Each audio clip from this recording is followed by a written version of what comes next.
Futbol qiziqasizmi? Oldin qiziqardim hozir. Real yoki Barsa? Real fanati bo'lganman. Realni fanatsiz. Barsani yomon ko'rasiz. Yo'q, yomon ko'rmayman. Fanat tanlash kerak bo'lsa Realda. Real. Barsa zo'r deb bersangiz 50 ming so'm beraman, pul yutib olasiz. Yo'q, Real. 100 ming beraman, Barsa zo'r deb bersangiz, bir og'iz. Yo'q, ne, Real. Pulga muhtoj emasman-ku. Real. Foydasi yo'q. 200 ming. Yo'q, foydasi yo'q. 1 million bersangiz ham bab Real deyman hozir.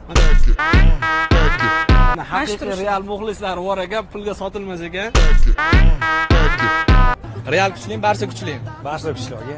Shunda siz Realni yomon ko'rasiz, to'g'rimi? Real yomon ko'raman-da. Qarang aka, hozir Real kuchli deb bersangiz, homiylarimiz tomonidan sovg'a beramiz.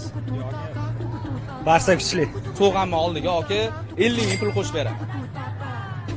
Barsa kuchli aka, baribir. Shartni yana plus qilaman, 100 ming qo'shib beraman. Mayli aka deb beraman unda.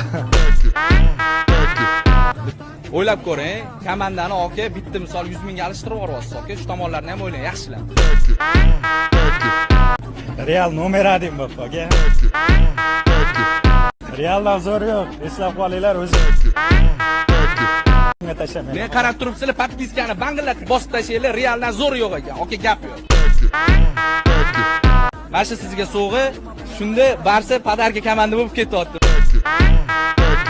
Mana 100 ming so'm pul akamga mana beraveramiz. Mana shu videoni Realchilarga jo'natib qo'yamiz. Bangillatib jo'natinglar, ko'rishsin. Realni sotsak bo'lasizmi? Uka, bitta narsani bilib ol, Real hech qachon sotilmaydi.